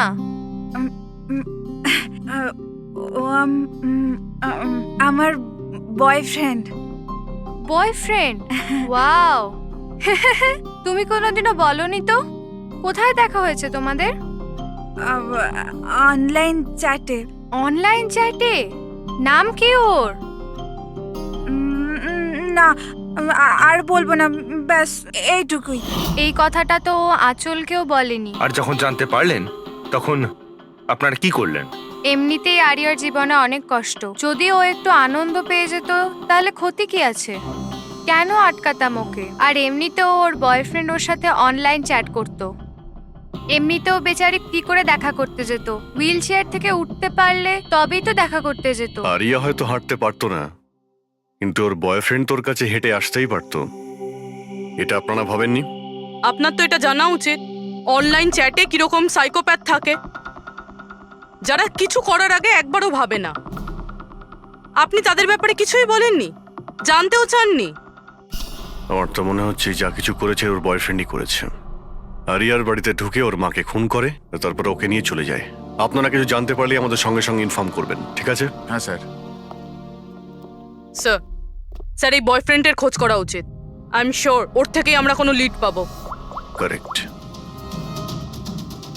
পঙ্কজ, আরিয়ার কোনো বয়ফ্রেন্ড আছে যে রেগুলারই ওর সঙ্গে অনলাইন চ্যাট করতো? ওর ল্যাপটপ চেক করো, সার্চ করে দেখো যে কে এই ছেলেটা। স্যার, আরিয়া আর একটা আইডি বানিয়েছিল প্রিন্সেস নেটারার নামে। আরিয়া দুটো অ্যাকাউন্ট আছে স্যার। একটা ওর কমন অ্যাকাউন্ট নিজের মা আঁচলের সঙ্গে, আর একটা সিক্রেট অ্যাকাউন্ট, যে অ্যাকাউন্ট থেকে ও চ্যাটিং করতো ওর বয়ফ্রেন্ডের সঙ্গে। সেই জন্য হয়তো স্যার আঁচল দেবী এ ব্যাপারে কিছুই জানতেন না। কিন্তু স্যার এর পাসওয়ার্ড কি হতে পারে? পাসওয়ার্ড কি হতে পারে? পাসওয়ার্ড দিয়ে ট্রাই করো। PASSWARD। Sir I love Nitara লিখে দেখি। করো I love Nitara. Pankaj, I love princess Nitara, try করো।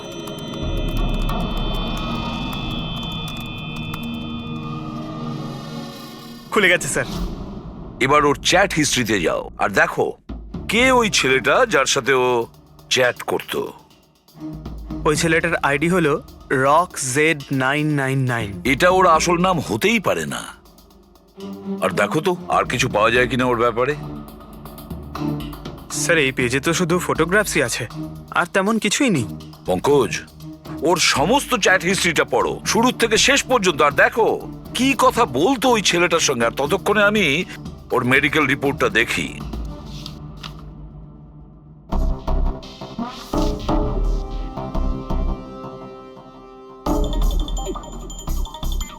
Cardiologist, oncologist, blood report, neurologist. আর কার কার কাছে গেছিল এই মেয়েটা? Psychiatrist, gastroenterologist. মাই গড, এত কম বয়সে এত সব কিছু। স্যার, হ্যাঁ, এই শুরুর 1-2 মাসে তো এরা একে অপরকে নিজের ফিলিংস বলছিল, যে একে অপরকে এরা কত ভালোবাসে, শুধু রোমান্টিক কথাই বলেছে। সম্পর্ক এগোনোর পর আরিয়া আইডিয়া দেয় যে আমাদের কোড ল্যাঙ্গুয়েজ ইউজ করা উচিত। Code language? তুমি ক্র্যাক করতে পারবে ওই কোডটা? স্যার করতে তো পারবো, কিন্তু একটু টাইম লাগবে স্যার। মানে কয়েক মাসের চ্যাট, সব চ্যাট পড়তে হবে আমাকে, প্যাটার্ন বার করতে হবে। আর তারপরেও স্যার কোনো গ্যারান্টি নেই যে আমরা তাতে কোনো কাজের জিনিস পাবো। কথাটা ঠিক। আর তাছাড়া আমাদের ওর এই বয়ফ্রেন্ডের ব্যাপারে খোঁজ নিয়ে দেখতে হবে। একটু দেখো তো এর এই বয়ফ্রেন্ডের অ্যাকাউন্টে কোনো নোটস আছে কিনা, কোনো ফটোগ্রাফস আছে কিনা। স্যার এখানে ফটোগ্রাফ তো অনেক আছে, কিন্তু একটা জিনিস কমন এখানে স্যার, এই এই এই বিল্ডিংটা স্যার। ইয়েস পঙ্কজ, তুমি একদম ঠিক বলেছো।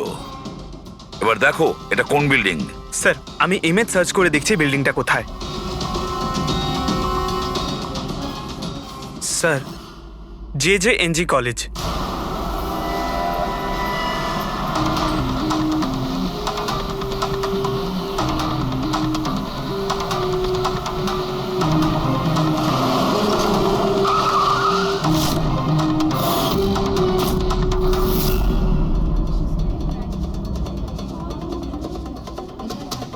স্যার এনারা আপনার সাথে কিছু কথা বলতে চাইছেন। হ্যাঁ বলুন। একে আপনি চেনেন? আপনারা সিআইডি। হ্যাঁ হ্যাঁ 2 মিনিট, স্যার ফোন করছেন। আপনি একটু সরে যান। I will be done in the minute. আরে না না, আরে শুধু ওয়াইফ আর বাচ্চাদের সঙ্গে গিয়েছিলাম। স্যার আমাদের খুব আর্জেন্ট আছে। ইয়া ইয়া। এক্সকিউজ মি, প্রিন্সিপাল আপনার সঙ্গে একটু পরে কথা বলবেন। এ কি অসভ্যতা? কে আপনারা? সরি স্যার, আমরা সিআইডি থেকে। খুবই আর্জেন্ট কথা আছে আপনার সঙ্গে। এই ছেলেটা আপনার কলেজেরই একটা স্টুডেন্ট। এ একজন মহিলাকে খুন করেছে আর তার মেয়েকে নিয়ে পালিয়ে গিয়েছে। আরে এ তো Rakesh. I am not surprised. তার মানে হচ্ছে 1 নম্বরের বকে যাওয়া বদমাইশ ছেলে। পুরো কলেজে এমন কোনো প্রফেসর নেই যার সাথে ও অসভ্যতা করেনি। জানি না কত বছর ধরে ফেল করছে। স্যার আপনি বলতে পারবেন ওকে কোথায় পাবো?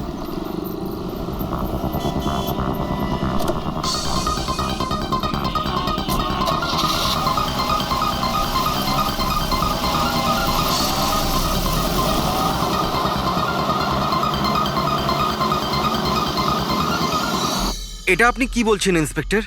এটা হতে পারে না। আমি মানছি যে রাকেশ মাঝে মাঝে একটু বদমাইশি করে, কিন্তু ও কারোর খুন করতে পারে না স্যার। আপনি যখন আপনার ছেলেকে এত ভালোই চিনতেন, তাহলে আপনি এটা জানতেন না যে ওর একটা গার্লফ্রেন্ডও আছে? আর সেই মেয়েটারই মাকে কেউ খুন করে দিয়েছে। স্যার স্যার আমি দায়িত্ব নিয়ে বলছি আপনাকে, রাকেশ এই খুন করেনি। ও খুবই সরল ছেলে। হ্যাঁ, কখনো কখনো কোনো বন্ধুর পাল্লায় পড়ে যায়। রাকেশ সব সময় কোনো না কোনো ঝামেলায় ফেসে যায়। এই জন্য আমি ভাবলাম যে ওর উপর 24 ঘন্টা নজর রাখবো।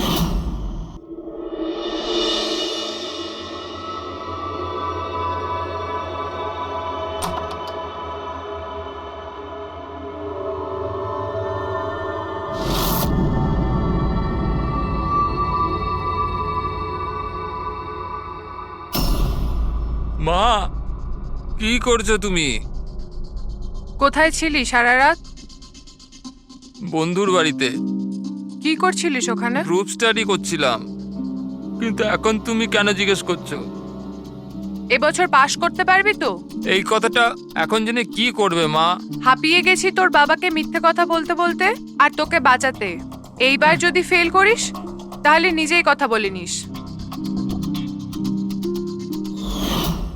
ও কিছুই জানে না, কিন্তু আমি সব সময় জানি ও কোথায় আছে। এই সময় কাল রাতেও কোথায় ছিল? এজি রোডে।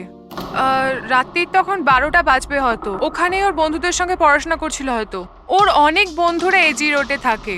আঁচল যার খুন হয়েছে তিনি ওইখানেই থাকতেন। স্যার আমাদের ওকে আটকাতে হবে। এর আগে কি ও আরো কোনো অপরাধ করে? আপনি আপনার মোবাইলটা দেখুন আর বলুন এখনো কোথায় রয়েছে। ও এখন আমাদের কোম্পানির গোডাউনে আছে। কিন্তু ওই গোডাউন তো এখন বন্ধ। স্যার সেই জন্যই হয়তো ওখানে গেছে। গোডাউনটা কোথায় আপনাদের?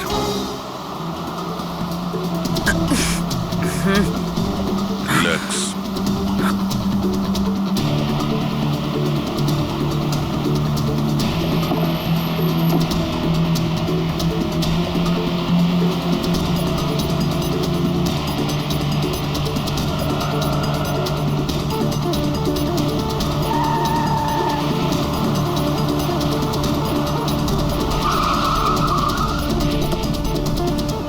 বাঁচাও!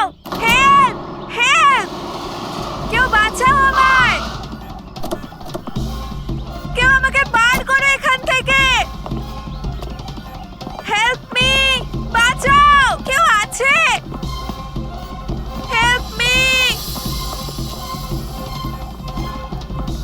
কেউ হেল্প করো, হেল্প, বাঁচাও, বাঁচাও, কেউ খোলো আমায়,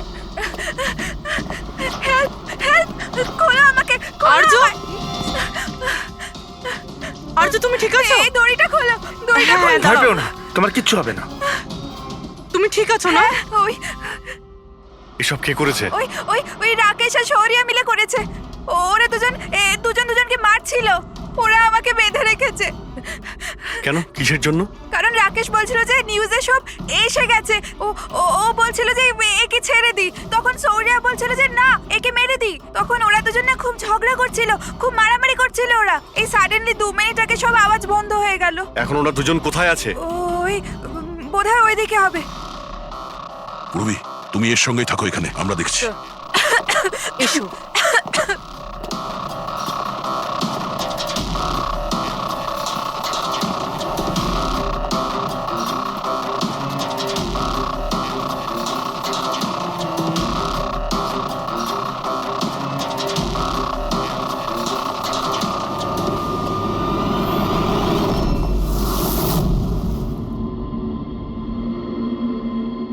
শ্বাস বন্ধ হয়ে গেছে, কিন্তু খুব একটা দেরি হয়নি, বডি এখনো গরম আছে। তার মানে স্যার সৌর আশেপাশেই কোথাও আছে। স্যার বাইরে কেউ নেই স্যার। পঙ্কজ, তুমি এখানটা ভালো করে দেখো, লাশের আশেপাশে কিছু পাও কিনা।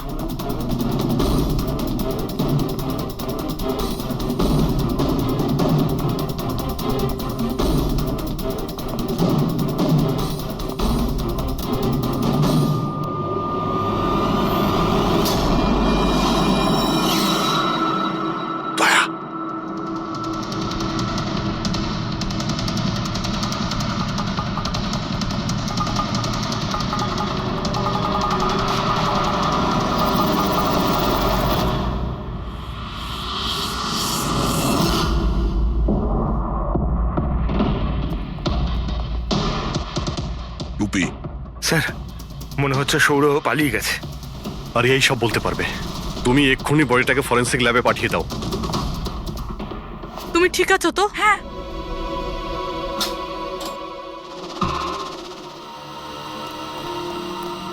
ও কেমন আছে? স্যার ঠিক আছে। ঠিক আছে, ওকে এক্ষুনি হসপিটালে পাঠিয়ে দাও, আমরা ওখানে গিয়ে দেখা করছি। স্যার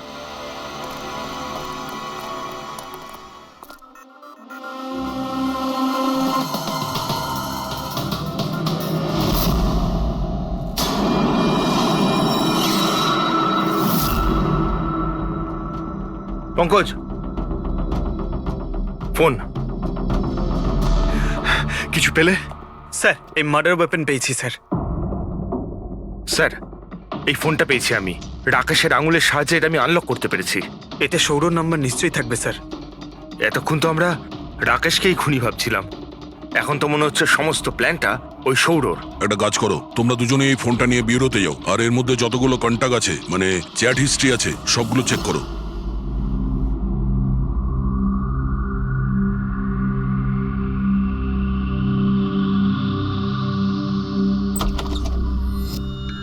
হ্যাঁ, এখনো শক আছে, খুব মানসিক চাপে ছিল বেচারি।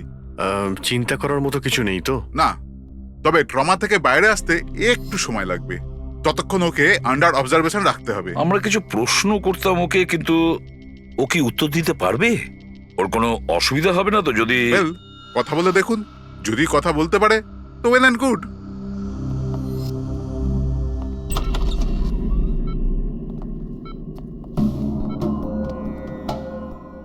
আরিয়া কিরকম লাগছে এখন? না না, উঠতে হবে না, তুমি শুয়ে থাকো। আমরা আপনাকে কিছু কথা জিজ্ঞাসা করব, আপনি কি আমাদের সঙ্গে কথা বলতে পারবেন? না, যদি তুমি না চাও আমরা আবার পরে আসবো।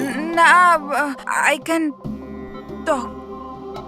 আরিয়া, কাল রাতে কি হয়েছিল তুমি বলতে পারবে? আমি আমি আমি রাতে না নিজের ঘরে শুয়েছিলাম, আর আর সাডেনলি আমার মায়ের খুব জোরে চিৎকারের আওয়াজ পেলাম। মা, মা,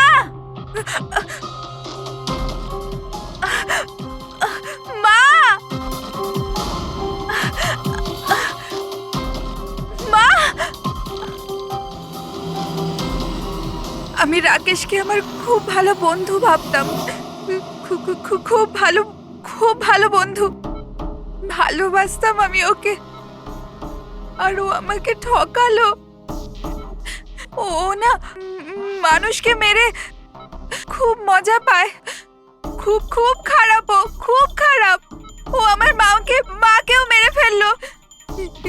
এইসব আমার ভুল, আমার জন্য হয়েছে সব। শোনো, তোমার কোনো দোষ ছিল না। না না, সব আমার ভুল, আমার জন্য মাকে। আরিয়া, এটাতে তোমার কোনো ভুল নেই। আমার ভুল, এটা তো রাকেশের ভুল। না আমার ভুল। আরিয়া, তুমি ভুল ভাবছো, এরকম কিচ্ছু না হয়নি। না, আমার ভুল, আমার জন্য মায়ের। না, আমার ভুল, আমার জন্য মায়ের, আমার জন্য মায়ের।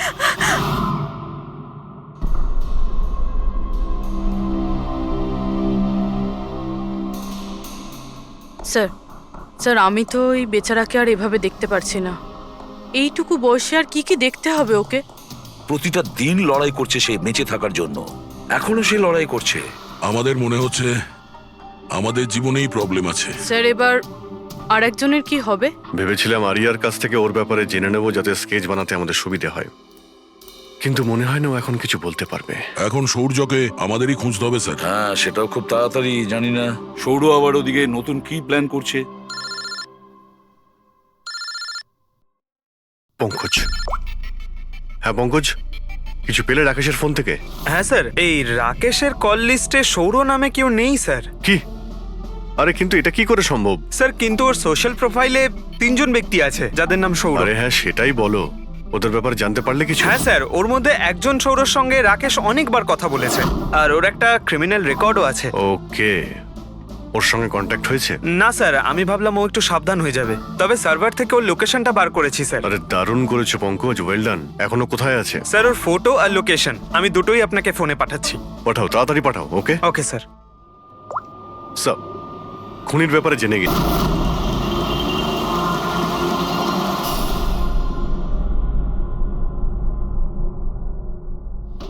আরে পালাও, পুলিশের রেড পড়েছে। এই কি হচ্ছে এখানে? এই সর এখান থেকে। এই সরি, কে এখানে? এই এই দাঁড়া।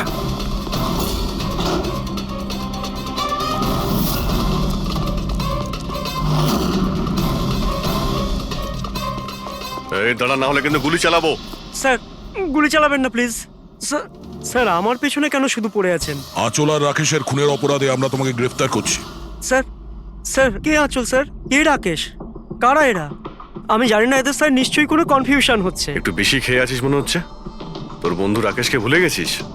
তোর ইন্টারনেট ফ্রেন্ড, যার সঙ্গে তুই বারবার চ্যাট করতিস, যাকে এইমাত্র তুমি খুন করেছো একটু আগে। স্যার রাকেশ?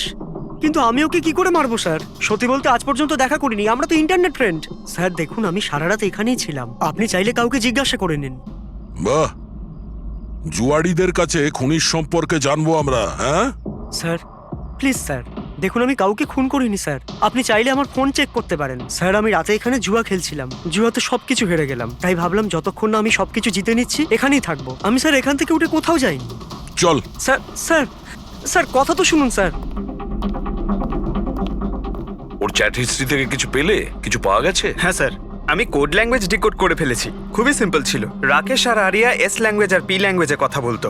হ্যাঁ স্যার, এতে সমস্ত শব্দের গোড়ায় বা শেষে অল্টারনেট এস অথবা পি দিয়ে টাইপ করা হয়, যাতে যে পড়ছে সে কিছু বুঝতে না পারে। আমরা ডিকোড করার চেষ্টা করছি, কিছুক্ষণের মধ্যেই আমরা সব বুঝতে পেরে যাব।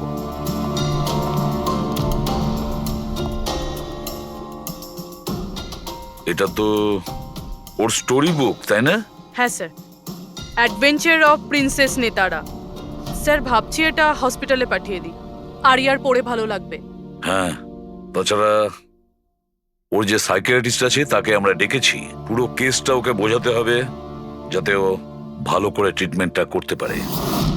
দেখুন madam, coming to the point, আপনি ওর পুরো কেস হিস্ট্রিটাই জানেন। আপনি আমাকে এটা বলুন যে ওই ট্রিটমেন্ট চলাকালীন ও কি কখনো আপনাকে বলেছে যে ওর মাকে, মানে আমি বলতে চাইছি আঁচলকে, কেউ বিরক্ত করছে বা কোনোভাবে কোনো কষ্ট দিচ্ছে, সেরকম কোনো কিছু? যদিও আমি আরিয়া সাইকিয়াট্রিস্ট, কিন্তু যখনই আমি ওর সাথে সেশন করতাম তো আমার নজর ওর উপরে কম, আর কিন্তু ওর মাকে অবজারভেশন বেশি করতাম। আঁচলকে কেন আপনি অবজার্ভ করতেন? কেননা তার বিহেভিয়ারে এমন ছিল যে অটোমেটিক্যালি আমার নজর তার ওপর চলে যেত। কি তার মানে ঠিক কি বলতে চাইছেন আপনি? তবে শুরুতে আমি শিওর ছিলাম না, কিন্তু যখন আমি আঁচলের বিহেভিয়ার নোট করতে শুরু করলাম তখন আমি ওর ফাইল বানাতে শুরু করলাম, আর অ্যাট দি এন্ড আমার আন্দাজ ঠিক বেরোলো। আন্দাজ? কি ধরনের আন্দাজ? আঁচলের কেস প্রচন্ড ইউনিক ছিল। ও মনচাউজিং বাই প্রক্সি শিকার ছিল। মনচাউজিং বাই প্রক্সি? স্যার, হ্যাঁ স্যার এই দেখুন।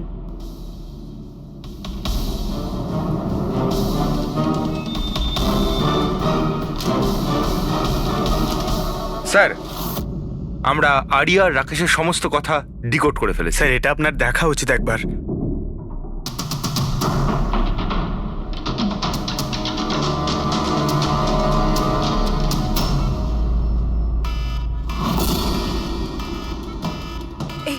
এই অ্যালার্ম, কিন্তু এখানে বাইরে এই ধোঁয়াটা কিসের? এরা দৌড়াচ্ছে কেন? Nurse! Doctor! Nurse! Nurse! Help! Help me! আরে দাঁড়াও, কেউ তো হেল্প করো! Nurse! Nurse! Help! Doctor! Nurse! Nurse! এই বাইরে কি হচ্ছে? ওরা দৌড়াচ্ছে কেন? হসপিটালে আগুন লেগে গেছে, পুরো বিল্ডিং জ্বলে যাবে। কিন্তু আমাকে এখান থেকে বাইরে বের করো। আমি না চলতে পারি না, তুমি আমাকে এখান থেকে বাইরে বের আরে করো। কিন্তু আমি কি করে বাইরে বের করব? আর এখানে তো কোনো হুইল চেয়ারও দেখতে পাচ্ছি না, আর আমি তোমাকে তুলতেও পারবো না। তুলতে পারবে না? তুমি তুমি তুমি কাউকে ডেকে আনো, উনি আমাকে সাহায্য করে দেবেন, আমাকে নিয়ে যাবেন। কাকে ডাকবো? এখানে কেউ আসবে না, সবাই নিজের প্রাণ বাঁচিয়ে পালাচ্ছে। তাহলে আমি বাইরে কি করে বেরোবো? দেখো আমি পুড়ে মরতে চাই না, আমাকে বাইরে বের করো। এক মিনিট, আমাকে কিছু ভাবতে দাও। এটা তুমি কি করছো নার্স? শোনো শোনো আমার কথা, ফায়ার ব্রিগেড এক্ষুনি চলে আসবে, তুমি এখানেই থাকবে, কোথাও যাবে না। ওনারা এসে তোমাকে বাঁচিয়ে নেবে, ওকে? Don't worry. আরে কিন্তু, আরে ডোন্ট ওয়ারি কি? আরে হ্যালো, হেল্প মি! ওই আগুন! বাইরে কি করে বেরোবো? ফায়ার ব্রিগেডের জন্য ওয়েট করলে তো এখানেই পড়ে পড়ে যাবো। না আমায় কিছু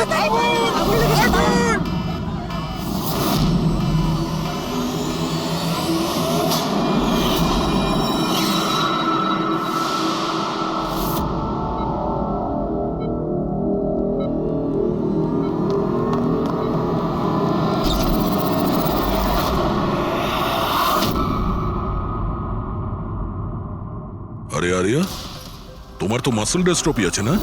আরিয়ার অনেকগুলো হেলথ প্রবলেম ছিল, লুকিমিয়া, অ্যাপিলেপসি, অ্যাসমা, মাসকুলার ডিস্ট্রফি, অনেক কষ্ট সহ্য করছে ও। তাহলে তুমি এখান থেকে পালাচ্ছিলে কি করে? হ্যাঁ? আরে আরে আরে আরে আরে, মাসকিউলার ডিস্ট্রফির পেশেন্টরা তো ভালো করে হাঁটতেও পারে না। কিন্তু আরিয়া তো একদম দৌড়াচ্ছে স্যার, এত তাড়াতাড়ি সুস্থ হয়ে গেল, এ তো চমৎকার ব্যাপার। সত্যিই চমৎকার হয়েছে।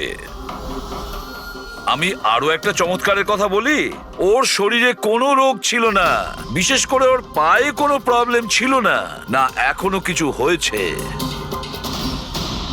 না অ্যাজমা, না লিউকোমিয়া, না এপিলেপসি, কিচ্ছু না। অসুস্থ তো বেচারি ওর মা ছিল, মনচাউজিং বাই প্রক্সি। কি হলো? এই রোগটার ব্যাপারে তুমি কিছু জানো না? নো প্রবলেম, তোমার ডক্টর রয়েছে না, ও তোমায় বলবে। মনচাউজিং বাই প্রক্সি একটা এমন রোগ যেটাতে পেশেন্ট সামনের জনকে রোগী ভাবে, বিশেষ করে নিজের কাছের লোকেদেরকে। আর এটার বিশ্বাস আচল লোকেদের খুব ভালো করে দিয়েছিল আরিয়াকেও, যে ও একটা রুগী। যখন লোক আরিয়াকে একটা রুগী ভেবে ওকে অ্যাটেনশন দিত, ওকে ভালোবাসতো, তখন আচলের খুব ভালো লাগতো। আর ওরও এই ভালোবাসার, এই অ্যাটেনশনের অভ্যেস হয়ে গেল। আর ব্যাস, ও শুধু এটাই চাইতো লোকেরা ওর প্রশংসা করে, যে ও কত ভালো মা, আরিয়ার কত ভালো দেখাশোনা করে, আর ওকে কত ভালোবাসে। ওর কোনো রোগই ছিল না, ওর মা আঁচল ওকে রুগী বানিয়ে রেখেছিল সকলের চোখের সামনে। ওকে ন্যাড়া করে দিয়েছিল, ওকে রোদে যেতে বারণ করেছিল যাতে ও দুর্বল হয়ে পড়ে, ওকে ছোট বাচ্চাদের মতন কথা বলতে বাধ্য করে, আর ভুল ওষুধ খাইয়ে ওকে আরো দুর্বল করে দেয়। কিন্তু এই সব কিছুর মধ্যে ও নিজের মাকে সঙ্গ দিয়েছিল। ও জানতো যে ওর কোনো রোগ ছিল না। কে? আমি সত্যি বলছি তো। তোমার এই খেলা শেষ হয়ে গেছে আরিয়া। আর তোমার ওই কোড ল্যাঙ্গুয়েজের চ্যাট হিস্ট্রি, ওটা আমরা ডিকোড করে নিয়েছি। তাই তোমার এনার্জি আর আমাদের টাইম ওয়েস্ট না করলেই ভালো হবে। যা কিছু বলতে চাও বলে ফেলো।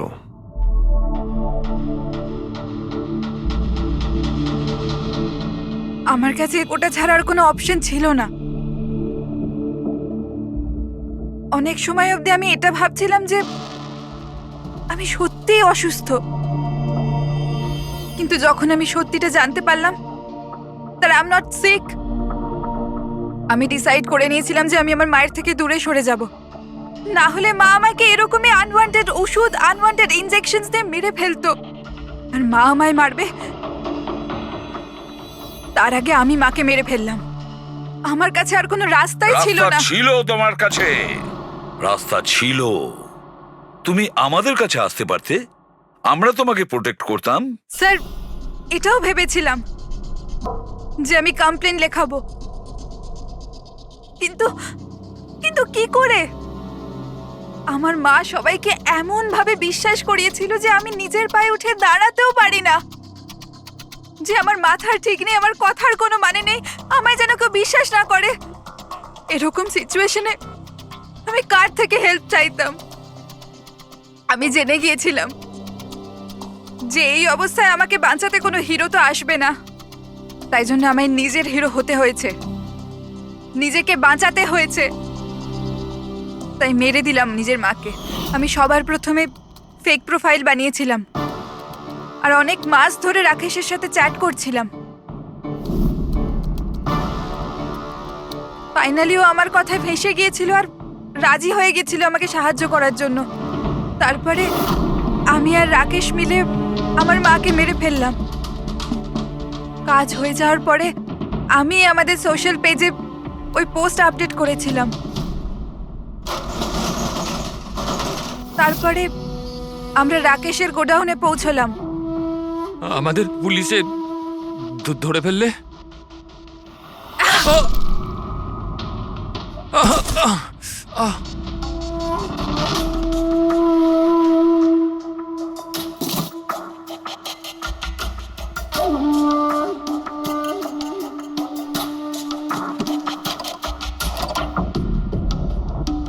আমরা ওই ছুরিতে তোমার ফিঙ্গারপ্রিন্ট পেয়ে গিয়েছিলাম, যেটা দিয়ে তুমি রাকেশকে খুন করেছিলে। আমরা সবাই তোমাকে দেখে মুগ্ধ হয়েছিলাম যে তুমি কত সাহসী একটা মেয়ে। এই পরিস্থিতিতে থাকা সত্ত্বেও লড়াই করে চলেছ তুমি বাঁচার জন্য। কিন্তু না, এবার তোমার উপর দয়া এই কারণে হচ্ছে, যদি তুমি এই অপরাধের রাস্তা বেছে না নিতে, তাহলে তোমার এই জীবনটাও অন্যদের মতন সুস্থ ও স্বাভাবিক হতো। লাশটা কোথায়? আপনার এমপ্লয়ি ছিল? হ্যাঁ স্যার, ওর নাম ছিল বিজয়। অনেকক্ষণ ধরে ভেতরে বসেছিল, বাইরে আসছিল না। এই যে আমরা যখন খুন গিয়ে হয়েছে, দেখলাম। আপনি কি করে জানলেন? আপনি দেখুন না, নিজেই বুঝে যাবেন।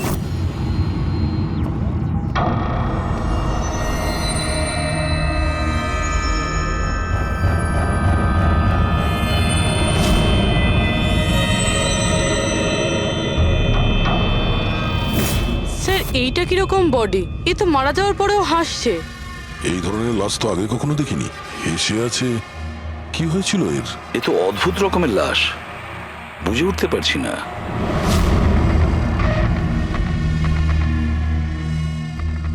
দুটো আঘাতের চিহ্ন মুখের ওপর। এই দাগটা বেশ কয়েকদিন ধরেই দেখছিলাম। এই আঘাতের জন্যই ওর মৃত্যু হয়নি, মৃত্যুর কারণ অন্য কিছু। স্যার, ন্যাচারাল ডেথ হয়েছে? না না পুরবি, এর ন্যাচারাল ডেথ হয় কি করে? এর মুখটার দিকে দেখো একবার, হেসেই চলেছে। আচ্ছা, এমনটা নয় তো যে কোনো ব্যাপার নিয়ে খুব খুশি হয়েছিল আর তাতেই হার্ট অ্যাটাক? স্যার, ওই বিজয় স্যার মরার আগে খুশি কি করে থাকতে পারে? উনি তো রেগেছিলেন। রেগেছিলেন কেন? কারোর সঙ্গে ঝগড়া হয়েছিল নাকি? না স্যার, ঝগড়া তো হয়নি, কিন্তু আমি ওকে চাকরি থেকে ছাঁটাই করে দিয়েছিলাম। আপনি আমার সঙ্গে এরকম করতে পারেন না। আমি এখানে সততা আর নিষ্ঠার সাথে কাজ করি, আপনি এরকম করতে পারেন না। আমি চাই না এই কনভেনশন লেটার। ও তাহলে তুমি আমাকে শেখাবে? হ্যাঁ, নিজের কেবিনে যাও, জিনিসপত্র প্যাক করো আর বেরো এখান থেকে, না হলে সিকিউরিটিকে আমি এখানে রাখতে বাধ্য হব। আমি আপনার বিরুদ্ধে কেস করব, দেখবেন আমি কি করব। আমি এই কোম্পানির বিরুদ্ধেও কেস করব, ছাড়বো না আপনাকে। আমি সততার সাথে কাজ করি এখানে, আর আপনি আমাকে বার করে দিচ্ছেন, বিনা কারণে বার করছেন। আমি আপনাকে ছাড়বো না। Just get out.